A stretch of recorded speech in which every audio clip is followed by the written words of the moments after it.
오늘은 소아시아 7교회 시리즈 가운데 6번째 시간으로 빌라델비아 교회 가운데 주시는 말씀을 교회에게 주시는 말씀이라고 했습니다. 교회는 보이는 건물이 아니라 여러분 한 사람 한 사람이 교회인 줄로 믿습니다.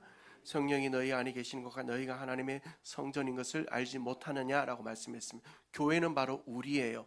우리에게 주시는 말씀으로 오늘 함께 이 말씀을 받기를 원합니다. 우리가 소아시아 7교회의 기억을 한번 먼저 떠올려 볼까요? 첫 번째 교회가 에베소 교회였습니다. 진리 위에 서서 그 이단의 가르침으로부터 교회를 보호하긴 했습니다. 그런데 진리가 사람을 질리게 만들어 버렸어요.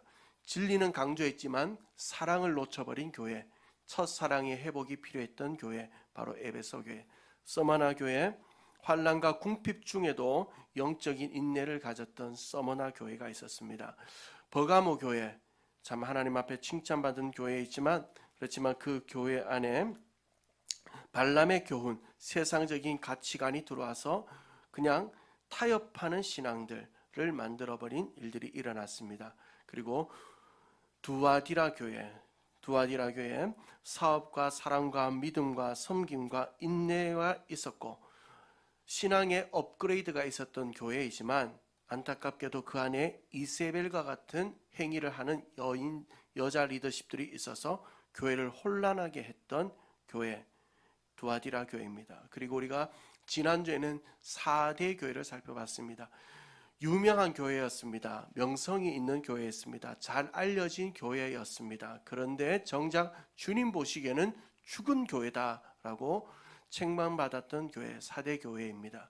오늘은 이제 그 6번째 시간으로 칭찬만을 받았던 교회, 빌라델비아 교회를 살펴보려고 합니다. 이 빌라델비아 교회는 오늘 우리와 우리 교회들에게, 우리 성도들에게 주는 강력한 도전을 주는 교회다라고 할 수 있습니다. 그래서 그런지 미국에서는 심지어 이 빌라델비아, 필라델피아라는 이름은 들어보셨어요? 지금 이제 필라델피아라고 부르고 예전에는 빌라델비아라고 부르는데 그 도시의 이름이 있기도 한 그런 교회입니다. 여러분 어떠십니까? 여러분은 배우는 것을 좀 좋아하는 편입니까? 무언가를 배울까? 누군가로부터 무언가를 배운다는 건 결코 부끄러운 일이 아니죠. 저도 어떤 교회를 보거나 또 어떤 좋은 신앙의 인물들을 만나거나 또 훌륭한 목회자님들을 만나면 그들이 가지고 있는 좋은 점들을 보거나 할 때는 꼭 겸손한 태도로 또 조금은 불쌍한 모드로 좀 가르쳐 주십시오. 배우고 싶습니다. 이렇게 이야기를 해요.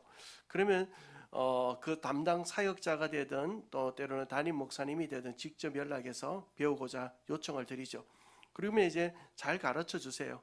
그러면 그 배우고 나서 바로 교회에 적용하는 것이 아니라 제가 제 스스로에게 적용을 해보고 훈련을 해보고 그리고 나서 그것이 교회 안에서 어떻게 적용될 수 있을지 충분히 기도하고 연구하고 또한 스태프들과 논의한 후에 교회에 적용하는 일들이 종종 있습니다. 근데 제가 소아시아 7교회가 지금도 우리에게 남아있다면 우리 성도들 다 데리고 가서 꼭 배우고 싶은 교회, 벤치메이킹하고 싶은 교회가 있는데 그게 바로 빌라델비아 교회입니다. 근데 지금은 없잖아요. 어떻게 배우겠어요? 지금 우리가 말씀의 타임머신을 타고 말씀을 통해서 이제 빌라델비아 교회를 탐방해 보려고 합니다. 근데 우리가 늘 이코노미만 타지 말고 마음으로 오늘은 비즈니스 타고 간다는 마음으로 함께 출발해서 빌라델비아 교회를 한번 배워보도록 하겠습니다. 자, 빌라델비아 지역에 대한 이해가 있습니다. 지역을 이해해야 왜 그 교회가 그 도시에서 그런 사역을 감당할 수 있었고 또한 영적인 은혜를 그렇게 누릴 수 있었는지를 더 구체적으로 알게 되겠죠. 지역에 대한 이해입니다. 자, 빌라델비아 지역은 버가모의 왕이었던 필라델푸스 아투루스 2세에 의하여서 건립된 도시입니다. 그 이름을 따서 필라델푸스라는 이름을 따서 세워진 도시가 바로 빌라델비아입니다. 근데 이 빌라델비아는 어떤 도시인가 하면 교통이 아주 발달한 도시였습니다. 교통이 여러분 잘 기억해 보세요. 교통이 아주 발달한 도시입니다. 그러다 보니까 로마는 이 도시를 아주 중요하게 여깁니다. 왜냐하면 로마의 문화와 영향력을 이 빌라델비아를 통해서 서아시아 전역으로 흘러보낼 수 있었기 때문에 로마에게 있어서는 이 작은 도시가 너무 중요했습니다. 또 한 가지, 이 빌라델비아는 지진대 위에 세워진 도시입니다. 그러다 보니까 문화의 큰 꽃은 피우지 못했습니다. 그 가운데서도 AD 17년경에 소아시아 전역에서 일어났던 지진으로 인하여 이 빌라델비아는 도시의 3분의 2가 파괴되는 일들이 발생하게 됩니다. 이때에 로마 황제였던 타이베리우스에 의하여서 다시 이 도시가 재건되게 되는데, 그 상황 속에서 이 타이베리우스는 도시를 향하여서 세금을 완전히 면해주게 됩니다. 얼마나 감사해요. 그러니까 이 도시는 그때부터 황제 숭배에 대하여 아주 적극적인 도시로 변하게 됩니다. 자, 지금 빌라델비아 교회는 이런 모습으로만 남아 있습니다. 큰 기둥, 저게 기둥입니다. 어떤 장식이 아니라 기둥이 얼마나 큽니까? 왜 저렇게 큰가? 지진대 위에 세워져 있으니까 기둥을 크게 만들어서 무너지지 않도록 저렇게 큰 기둥, 그리고 중간에 보면 세인트 성요한 교회라고 적혀 있는 현판이 있게 되는, 왜 성요한 교회라고 적혀 있는가 하면 에베소에 있던 사도 요한이 순회 목회를 다니면서 저 지역 가운데 왔던 것을 기념하는 것 같아요. 총 6개의 큰 기둥이 있는데 지금은 3개의 기둥만 남아져 있다고 합니다. 이 도시의 또 다른 하나의 특징이 뭐냐면 여기에는 최상품 포도가 나는 도시입니다. 최상품 포도. 그러다 보니까 이 도시에는 돈이 넘쳐났습니다. 지난주에도 말씀드렸죠. 사람이요, 돈 많고 시간 많으면 뭐 한다고요? 우리 성도들은 기도해야 될 줄로 믿습니다. 섬겨야 될 줄로 믿습니다. 그런데 사람이요, 돈 많고 시간 많으면 죄만 지어요. 그러니까 이 도시 안에 반문화가 발달하게 되고 포도주의 신이라고 불리는 디오니스 신을 숭배하던 도시입니다. 마지막 한 가지 이 도시의 특징이 있는데 뭐냐면 여기에는 유대인들의 문화가 아주 많이 형성되어 있는, 곧 그것은 유대인들이 많았다는 이야기였죠. 예루살렘 멸망 이후에 유대인들이 많이 유입된 도시입니다. 지금도 우리 각 세계 각국에 보면 한인타운이 있고, 하지만 사실은 한인타운과 비교할 수 없을 만큼 차이나타운이 어느 나라를 가든지 크게 있습니다. 우리나라도 뭐 부산에 가면 차이나타운이 얼마나 큽니까? 제가 살던 호주도 그렇고 하와이도 그렇고 이번에 또 태국도 가보면 차이나타운이 아주 어마어마합니다. 그것처럼 이 빌라델비아 안에는 유대인들이 많아서 유대인의 영향력이 아주 컸습니다. 그런데 오늘 본문에도 보면 사단의 해당이라고 나오는데, 왜 유대인의 해당을 사탄의 해당이라고 주님께서 말씀하는가 하면 이 유대인들이 예수님 믿는 사람을 그렇게 못 살게 했어요. 예수님 믿는 사람들을 로마 정부의 고발에서는 핍박을 당하게 하고 또한 여러 가지 환난을 당하게 했다는 거예요.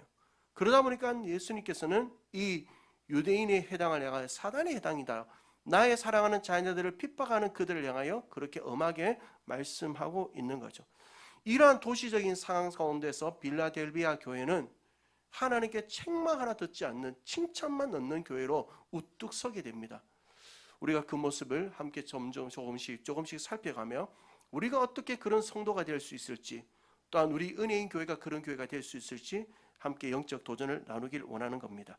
자, 빌라델비아 교회에 나타난 예수님 어떤 분이신지 한번 보도록 하겠습니다. 7절입니다.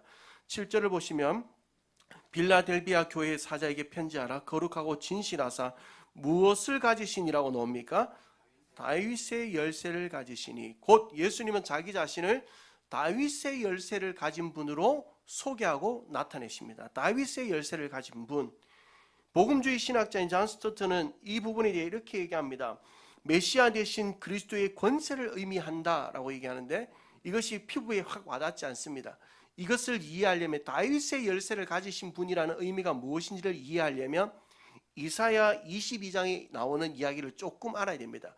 2부 예배 때 오시는 분들 중에는 이 성경에 대한 이해가 또 지식이 풍부하지 않는 분들도 있어서 아무 관계 없습니다. 교회는 그런 분들이 오는 거예요.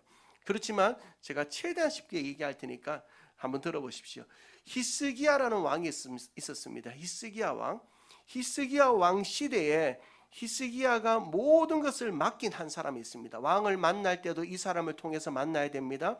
히스기야 왕이 가지고 있었던 나라의 보물들을 관리하는 창고키도 이 사람이 가지고 있었는데 그 사람이 바로 엘리야김이라는 사람입니다. 엘리야김. 그러니까 엘리야김을 통하지 않고는 히스기야 왕을 만날 수도 없고 히스기야 왕의 보물의 창고를 열려고 하면 엘리야김을 통할 수밖에 없었습니다. 바로 그것이 엘리야김이 가지고 있었던 다윗 왕국의 열쇠였습니다. 그러니까 곧 엘리야김이 다윗 왕국의 열쇠를 가진 것처럼 우리 예수님께는 하늘나라의 열쇠를 가지고 계신다라는 것을 의미하는 거예요. 그러니까 엘리야김은 결국 누구를 보여주는 예표입니까? 예수님을 보여주는 예표예요. 엘리야김은 히스기야 왕의 창고의 문을 열고 히스기야를 만날 수 있는 그 문을 열어주는 사람이지만, 예수님은 다윗의 열쇠를 가지고 놀라운 것들을 열어주시는데, 그 첫 번째가 뭐냐면 바로 다윗의 열쇠를 가진 예수님은 구원의 문을 열어주시는 줄로 믿습니다. 히스기야를 만나려면 누구를 통해야 돼요? 엘리야김을 통해야 돼요. 우리 하나님을 만나려면 누구를 통해 만나요? 예수님을 통해서 만나는 줄로 믿습니다. 예수님이 나를 위하여 십자가에 죽으시고 부활하신 이 복음을 믿고 예수님을 내 마음에 영접하는 자는 예수님께서 그 구원의 문을 열어 하나님을 매 순간순간 만나며 찬양하고 그분의 도우신 가운데 살아가는 은혜를 주시는 줄로 믿습니다. 또 한 가지, 우리 예수님은, 다윗의 열쇠를 가진 우리 예수님은 하늘 창고 문을 열어주십니다. 히스기야에게 보물의 창고를 열기 위해서는 바로 엘리야김의 그 키를 통해서만 열 수 있는 것처럼, 저 하늘 창고에 있는 수많은 영적 축복이 열어지려면 주님의 이름으로, 예수님의 이름으로 찾고 구하고 두드리는 자에게 우리 주님께서, 우리 예수님께서 열어주시는 줄로 믿습니다. 자, 그렇기에 저 하늘 창고의 보물, 영적인 보물들이 열어지기를 원한다면 예수님 앞에 기도하시는 은혜가 있게 되기를 주님으로 축원합니다. 세 번째로, 우리 주님, 다윗의 열쇠를 가진 우리 예수님은 부흥의 문을 열어주십니다. 여러분, 오늘 8절을 한번 보실까요? 8절을 보면 볼지어다 내가 내 앞에 무엇을 두었어다 라고 되어 있습니까? 열린 문. 이 열린 문이라는 게 뭐냐는 거예요. 빌라델비아 교회의 별명이 열린문 교회거든요. 열린문 교회. 우리 여기 가까운 곳에도 열린문 교회가 있지만 이게 뭔 뜻이냐는 거예요. 열린문 교회, 저 교회는 항상 문이 열려있고 우리는 닫혀있나, 이런 게 아니라 열린문 교회가 뭐냐는 거예요. 자, 고린도후서 2장 12절을 보세요. 내가 그리스도의 복음을 위하여 들어와야 이름에 주 안에서 문이 내게 열렸으되, 성경이 표현하죠. 문이 열렸다는 거. 무슨 문이 열렸냐는 거예요. 사도행전 14장 27절입니다. 그들이 이르러 교회를 모아 하나님이 함께 행하신 모든 일과 이방인들에게 믿음의 문을 여신 것을 보고하고, 믿음의 문을 여신 것, 곧 성경에서 문을 열었다라는 이 표현은 다른 것이 열리는 것이 아니라 전도와 선교의 문을 여신 것을 의미하는 거예요. 자, 그러면 진정한 부흥이 뭡니까? 진정한 부흥이라는 것은 잃어버린 영혼이, 하나님을 떠난 영혼이, 하나님을 모르는 영혼이 다시 주님께 돌아오는 것이 진정한 부흥인 줄로 믿습니다.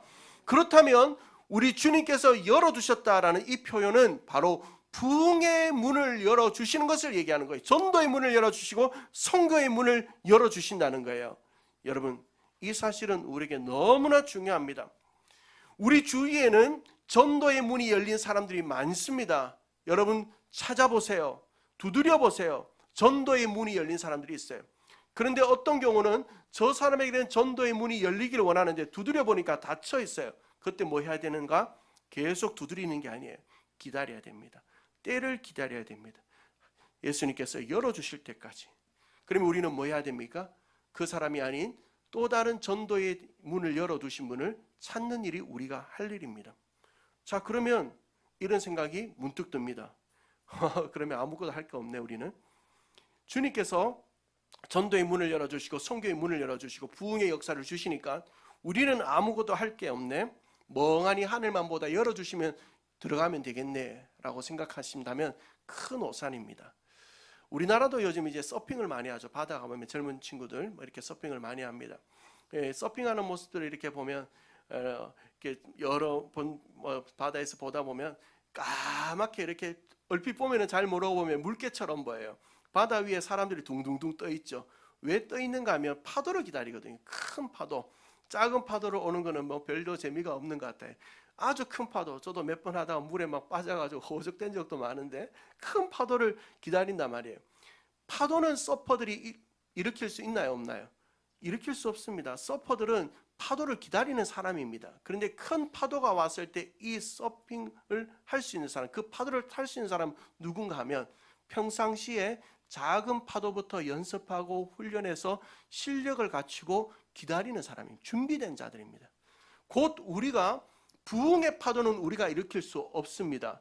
전도와 선교의 문을 여는 것은 우리의 역할은 아닙니다. 그렇지만 주님께서 전도와 선교의 문을 열어주시고 부흥의 파도를 주실 때 그것을 타고 그것을 통하여 하나님의 역사 앞에 쓰임받는 자들은 어떤 자들인가? 평상시에 날마다 기도와 말씀과 영적인 실력을 준비한 자들, 그들에게 하나님께서 부흥의 파도를 주실 때 누구는 그 부흥의 파도에 빠져 호적되지만 어떤 이들은 그 부흥의 파도를 타고 하나님의 역사 위에 세워질 줄로 믿습니다. 여러분, 우리에게도 우리 은혜인교회가 필요한 게 이겁니다. 주님께서 부흥의 파도를 주실 날이 있을 줄로 믿습니다. 근데 그때를 위하여 우리가 늘 준비해야 됩니다. 영적으로 실력적으로 준비되어져 있어야 됩니다. 영적으로도 준비되지만 사역적인 실력이 준비되어야 됩니다. 그럴 때 주님께서 주시는 부흥의 파도를 타고 하나님의 영광 앞에 쓰임받는 귀한 교회가 될 수 있게 되기를 주님의 이름으로 축원합니다. 자, 빌라델비아 교회를 향한 칭찬이 있습니다. 그 다윗의 열쇠를 가지신 분, 구원의 문을 여시고 하늘 창고의 문을 여시고 부흥의 문을 여시는 그분께서 이제 빌라델비아 교회를 향하여 칭찬하시는데, 저는 이 칭찬이 우리 모든 성도님들 한 분 한 분을 향한 칭찬이 될 수 있게 되기를 소망하는 마음으로 함께 나누고 싶습니다. 자, 8절을 같이 보겠습니다. 8절을 너무 중요한 말씀이니까 우리 한 번 더 읽을까요? 시작. 볼지어다 내가 내 앞에 열린 문을 두었으되 능히 닫을 사람이 없으리라. 내가 내 행위를 아노니 내가 작은 능력을 가지고서도 내 말을 지키며 내 이름을 배반하지 아니하였도다. 아멘. 자, 빌라델비아 교회를 향한 두 가지의 칭찬은 대표적으로 예수님은 작은 능력을 가지고도 복음을 전하고 형제를 사랑한 일, 빌라델비아 교회가, 그리고 주님을 배반하지 않는 것을 칭찬하고 있습니다. 작은 능력을 가지고도 복음을 전하고 형제를 사랑한 일과 주님을 배반하지 않는 일이 주님 앞에서 빌라델비아 교회가 칭찬받은 내용이다라는 겁니다. 자, 그러면 먼저 우리가 여기서 작은 능력이라는 게 뭔가라는 것을 좀 알 필요가 있습니다. 작은 능력, 이것은 하나님의 기준에서의 작다기보다는 우리가 가지고 있는 기준에 대하여 주님께서 그냥 이해할 수 있도록 말씀해 주신 것 같아요. 사람들이 어떤 것을 기준으로 삼아 작으냐 크냐라고 따진다면 교회는 어떤 기준에 들어오나요? 우리가 이제 유형적인 교회, 성도의 숫자 작으냐 크냐에 따라서 교회가 큰 교회냐 작은 교회냐, 또 때로는 교회의 건물의 크기 작으냐 크냐에 따라서 작은 교회냐 큰 교회냐 따집니다. 또 재정력인, 또 아니면 사회적인 영향력, 이걸 갖고 작으냐 크냐로 따지죠. 자, 그러면 이런 기준으로 봤을 때, 사람들이 가지고 있는 어떤 그런 기준으로 봤을 때 빌라델비아 교회는 분명히 작은 교회입니다. 소아시아 7교회 가운데 제일 작은 교회가 바로 빌라델비아 교회입니다. 작은 능력밖에 없는 교회예요. 그런데 놀라운 것은 이 빌라델비아 교회가 작은 교회임에도 불구하고 자신이 가진 능력이 작다고 다른 것에 비해서, 다른 교회에 비해서 능력이 없다고 해서 열등감에 사로잡혀 하나님의 일에 대해서 아무것도 하지 않고 있었던 것이 아니라는 거예요.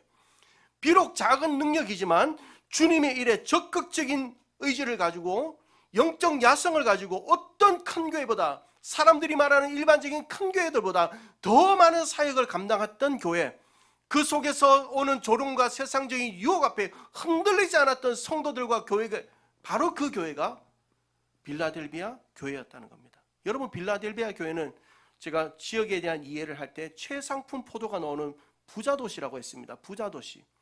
그런데 빌라델비아 교회 안에는 부자가 없어요. 신분이 높은 사람이 없습니다. 사회적인 약자들이 가득했습니다. 왜 그런가? 빌라델비아 사람들이 게을러서, 무지해서, 학벌이 안 좋아서? 아닙니다. 우리가 초대교회를 이해할 때는 반드시 알아야 되는 것이,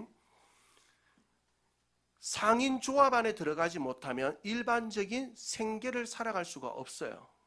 상인 조합. 이 상인 조합 안에서 모든 어떤 유통과 생계가 유지되기 때문에 자신의 생계를 유지하고 부유한 삶을 살고 사회적인 지위를 얻으려면 이 상인 조합에 반드시 가입해야 됩니다. 그런데 이 상인조합에 가입하려면 두 가지 조건이 있다고 했습니다. 우상을 숭배한 황배를 숭배해야 되고, 한 가지는 음란한 영적 문화에 참여해야 됩니다. 그리스도인이 그렇게 할 수 없는 거예요. 빌라델비아 성도들이 그렇게 할 수 없는 거예요.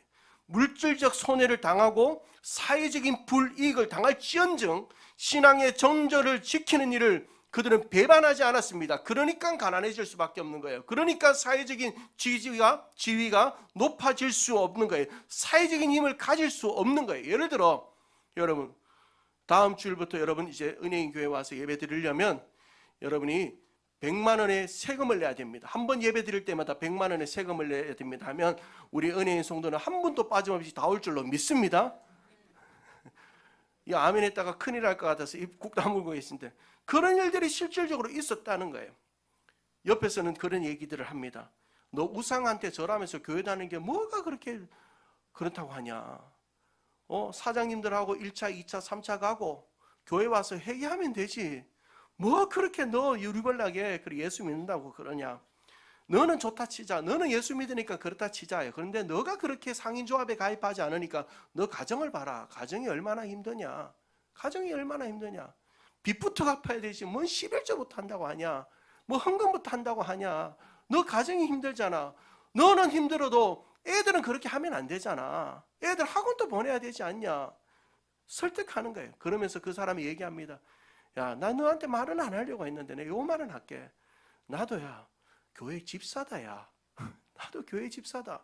교회 집사인데 나는 다 한다. 야 교회 가서 봉사도 하고 여러 가지도 다 하는데 세상에 나가서 할 거 다 알고 산다. 그러다 난 문제 없잖아.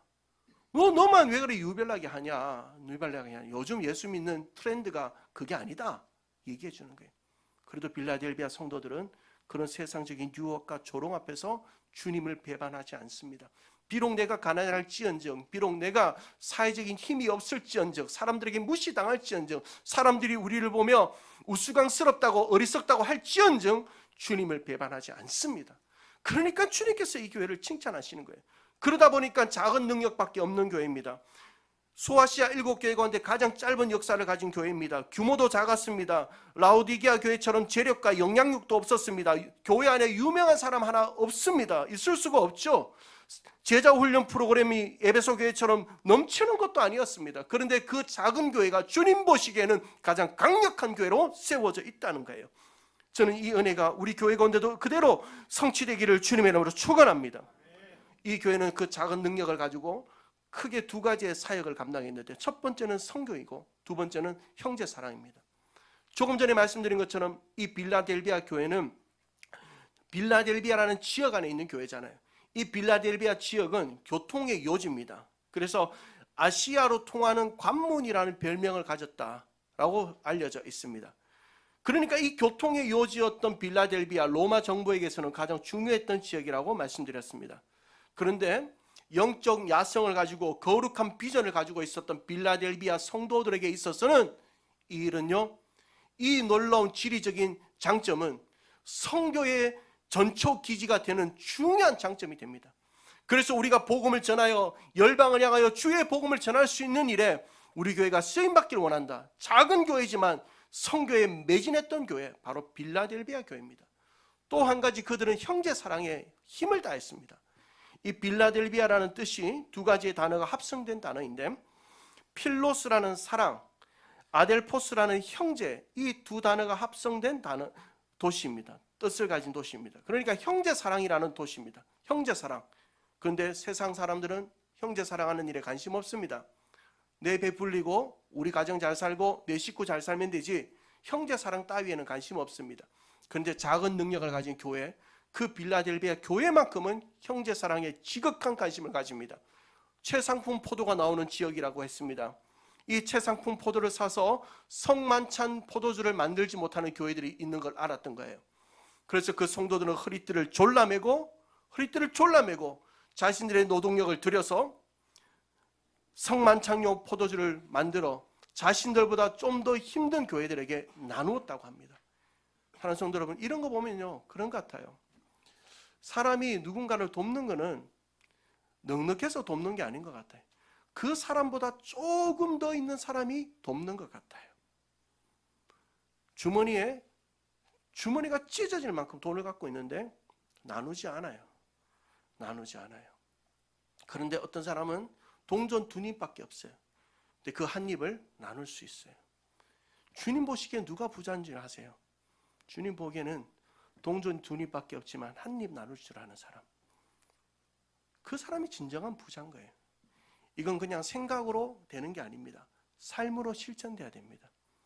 원고에는 없지만 제가 이번 주 중에 참 선교 가운데 제가 마음이 정말 뿌듯했던 그 타이밍을 놓쳤으면 큰일 날 뻔했다라는 게 있어요. 선교 다 마치고 사마리산에서 이제 출발하려고 하는데 롬이라는 여자아이가 한 6, 7살 된 친구가 있었어요. 저도 딸을 둘을 키우잖아요. 롬이 아빠가 일본 사람이고 엄마가 이제 태국 사람인데 롬이가 처음에는 저희하고 막 수줍어서 그러더니만 나중에 되니까 제가 또 아이 안아주고 하니까 로미하고 제가 친해졌어요. 갈 때 되니까 로미가 툭 따라와서 제 무릎에 앉는 거예요. 그 친구가 앉으니까 로미보다 조금 더 나이가 있는 친구가 또 와서 또 앉는 거예요. 그러고 나서 사진을 찍고 이제 일어나려고 하는데 막 마음에 뭘 주고 싶은 거예요. 가방을 뒤져보니까 뭐가 있습니까? 사탕밖에 없고 이런 거예요. 사탕을 주니까 사탕을 또 안 좋아하는 거예요. 근데 갑자기 제 눈에 들어온 게 제가 이제 한국에서 출발할 때 저희 딸들이 가방에다 인형을 2개 걸어줬거든요. 좀 부끄럽지만 이거 열심히 달고 다녔어요. 딸들이 걸어준 가방이니까 저한테는 참 의미 있는 인형들이었거든요. 근데 순간적으로 이걸 빼서 애들에게 주니까 애들이 너무 좋아해요. 근데 돌아오는 길에 뭐 그런 말씀 농담 삼아요. 이제 목사님 집에 가면 딸들한테 큰일 났다고 막 얘기해요. 근데 얼마나 좋은지 내가 무언가를 줄 수 있었던 것. 아마 제가 그때 다른 거 있었으면 다른 것도 좋았을 것 같아요. 여러분 그런 기쁨이 충만한 삶을 우리가 함께 살아갔으면 참 좋겠습니다. 우리 역시 작은 능력을 가질다 할지라도 복음 전하는 일에 충성하고 형제 사랑하는 일에 헌신하고 세상의 어떤 조력과 유혹 앞에서도 영광스러운 믿음의 삶을 배반하지 않는 우리 은혜인들이 될 수 있게 되기를 주님의 이름으로 간절히 축원합니다. 교회의 신비가 이런 데 있어요. 여러분 교회의 영적인 신비가 교회는 여러분 잘 기억하십시오. 교회는 2-3사람 단 몇 명의 영향력 있는 리더십들이 교회를 세우는 순간 교회는 예수 그리스도가 머리 되는 일들로부터 멀어질 수 있다는 사실을 반드시 기억해야 됩니다. 여러분 혹이라도 우리 교회 안에도 좋은 영향력 있는 사람이 있어서 성교할 때 몇 천만 원 내고 막 건축한다 하면 10억씩 20억씩 툭툭 낼 수 있는 사람이 있으면 참 좋겠다 생각하십니까? 좋겠습니다. 그런데요 무서운 이야기예요.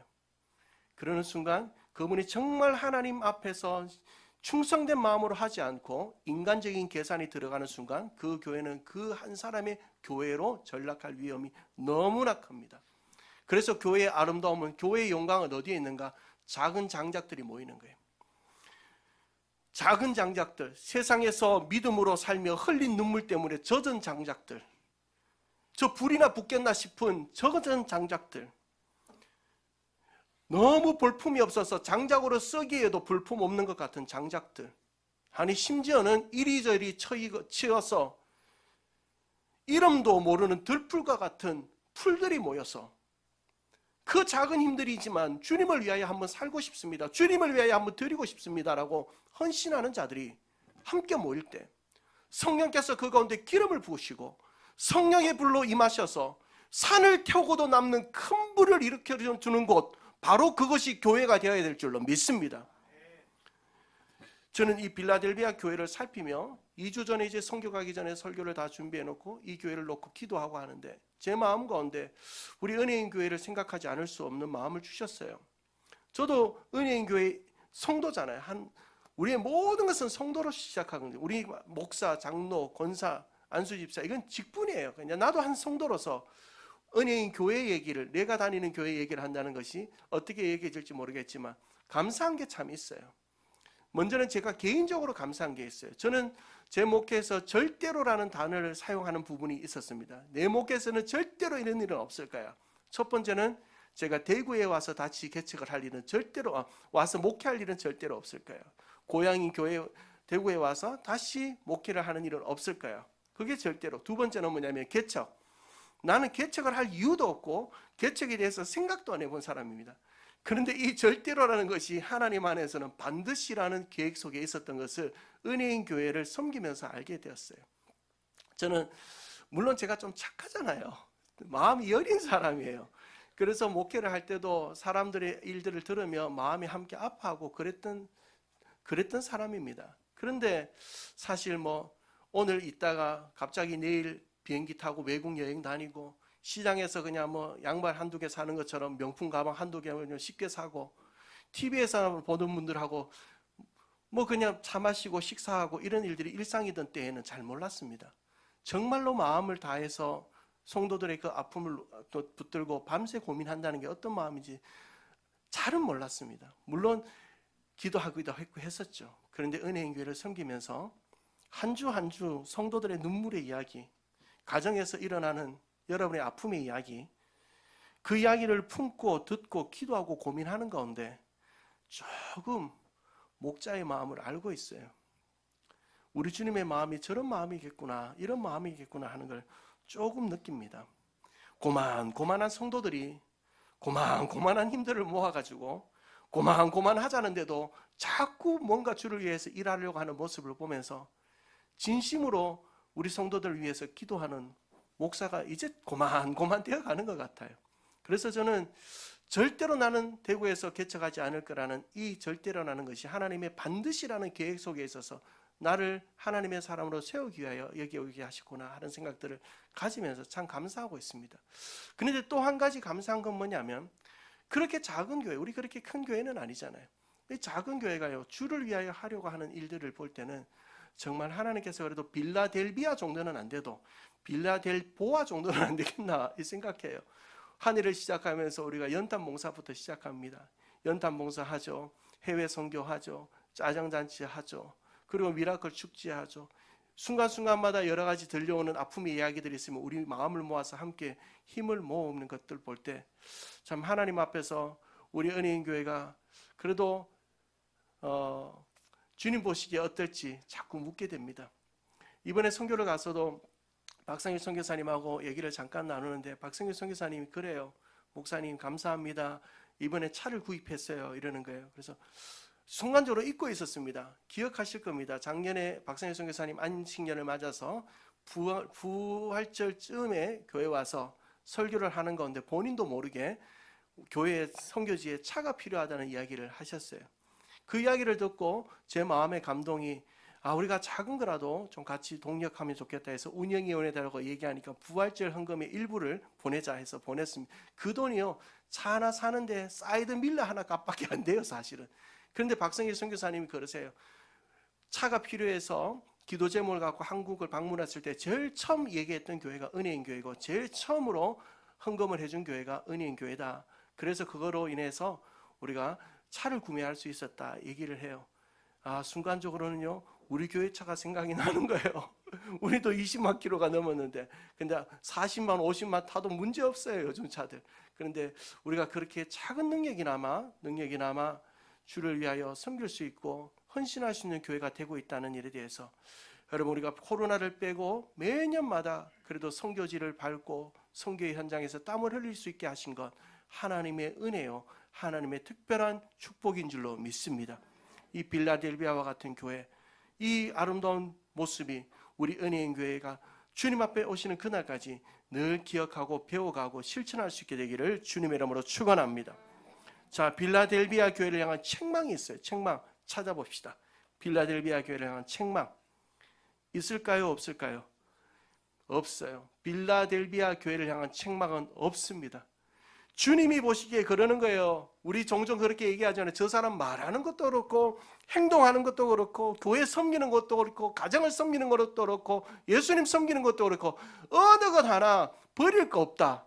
바로 이 빌라델비아 교회 또 우리 자신이 될 수 있게 되기를 주님의 이름으로 축원합니다. 빌라델비아 교회 주시는 권면이 있습니다. 권면은 11절에 나옵니다. 11절에 보니까 내가 속히 오리니 내가 가진 것을 굳게 잡아 아무도 내 면류관을 빼앗지 못하게 하라. 어떻게 하라고요? 굳게 잡으라는 거예요. 빌라델비아 교회를 향한 주님의 권면은 굳게 잡으라는 거예요. 무엇을 굳게 잡으라는 겁니까? 새로운 것을 굳게 잡으라는 것이 아니라 기존의 너희들이 작은 능력을 가지고라도 선교를 감당하고 형제 사랑을 감당하고 어떤 세상의 조롱과 유혹 속에서도 주님을 배반하지 않는 그 믿음의 삶을 굳게 붙잡으라는 거예요. 왜 굳게 붙잡으라고 할까요? 그 이유는 누군가 빼앗으려고 하기 때문에, 성령이 충만한 교회, 헌신된 교회, 전도와 선교에 힘쓰는 교회, 이웃사랑을 실천하는 교회는 사단도 가만히 두지 않습니다. 어떻게든 그 영광을 빼앗으려고 합니다. 그 사역을 빼앗으려고 합니다. 그러니까 빌라델비아 교회를 향하여 굳게 붙잡아라. 너희들이 그것을 굳게 붙잡지 못함으로 너희들에게 주어질 상급이 빼앗기지 않도록 굳게 붙잡으라는 거예요. 사랑하는 성도 여러분, 주님께 상급을 받는 그날까지 우리에게 주신 사명을 굳게 붙잡으시는 저와 여러분 되기를 주님의 이름으로 축원합니다. 그리고 그 주님께서는 속히 오리니라고 말씀합니다. 속히 온다. 11절에 말씀하시죠. 속히 온다. 이게 무슨 말씀이에요? 여러분, 종종 아이들이 철봉 같은 데 매달려서 애들이 놀다가 애들이 이제 막 떨어지려고 할 때가 있어요. 막 손이 들들들 떨리면서 떨어져요. 그럼 밑에 다칠 수가 있단 말이에요. 그러면 아빠가 뒤에서 보고 있다가 얘기해서, 얘야, 누구야, 조금만 더 잡고 있어, 조금만 견뎌, 아빠 빨리 갈게 하잖아요. 똑같은 거예요. 빌라델비아 교회들을 향하여 굳게 붙잡아라. 너희들 조금만 견뎌라. 아빠가 빨리 갈게. 하늘의 아버지께서 빨리 가서 너희들이 붙잡은 손 위에 영광의 멸류관을 올려줄 테니 그때까지 견디라는 거예요. 조금만 참으라는 거예요. 사랑하는 성도 여러분, 여러분들 가운데 하나님을 위하여 사명을 붙들고 가는데 피곤하고 낙심된 자들이 있습니까? 조금만 더 견디세요. 하나님의 영광의 그 멸류관을 주시는 그날까지 그 손을 굳게 붙잡고 주님의 영광 앞에 서는 우리 모든 성도들 되기를 주님으로 축원합니다. 빌라델비아 교회를 향한 약속이 있죠. 약속 세 가지입니다.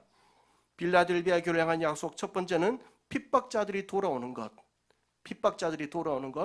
두 번째는 환난에서 보호하심. 세 번째는 성전의 기둥이 되게 하시겠다고 약속하십니다.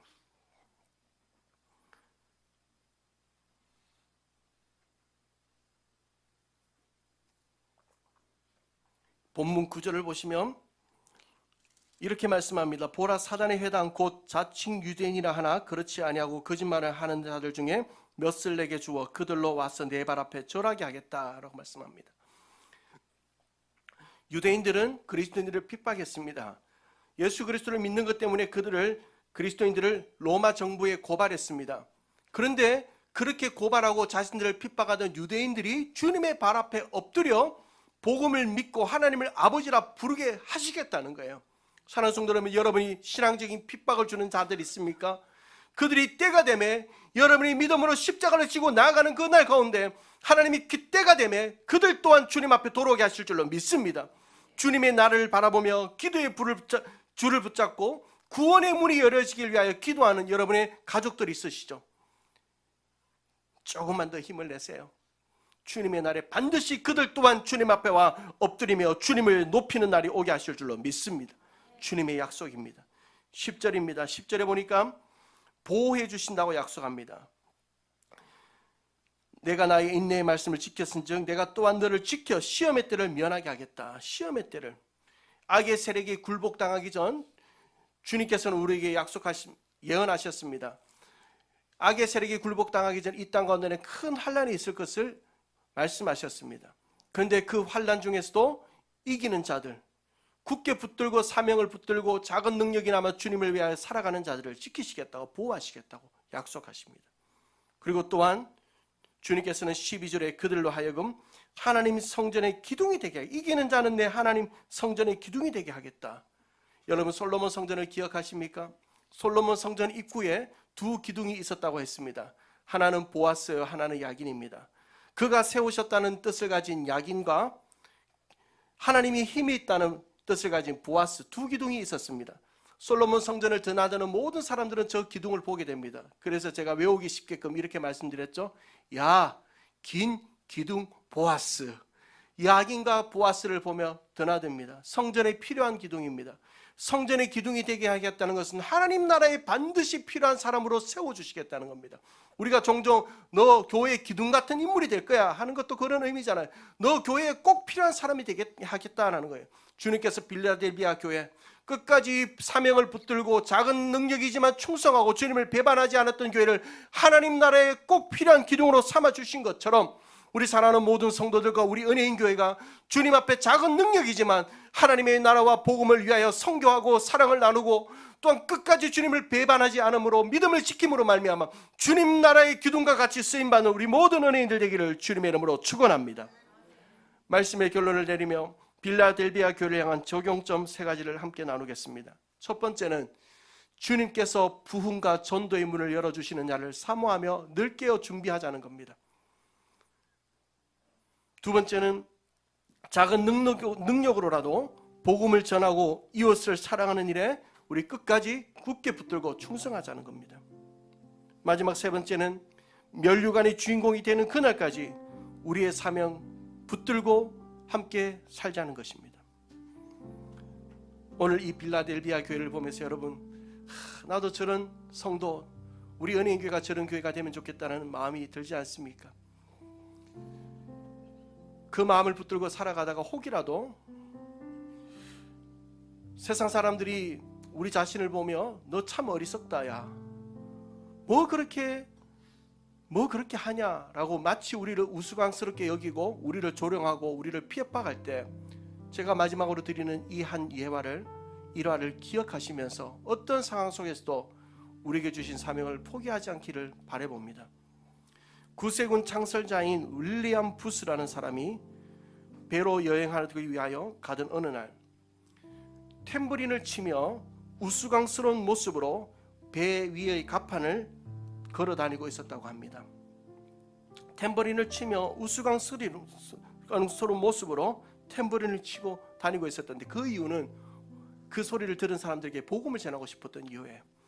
그런데 그 모습이 얼마나 우스꽝스럽고 참 사람들 보기에는 좀 싫은 모습으로 보여졌는지 영국의 작가요 시인이었던 키플링이라는 사람이 그 윌리엄 부스에게 이렇게 얘기합니다.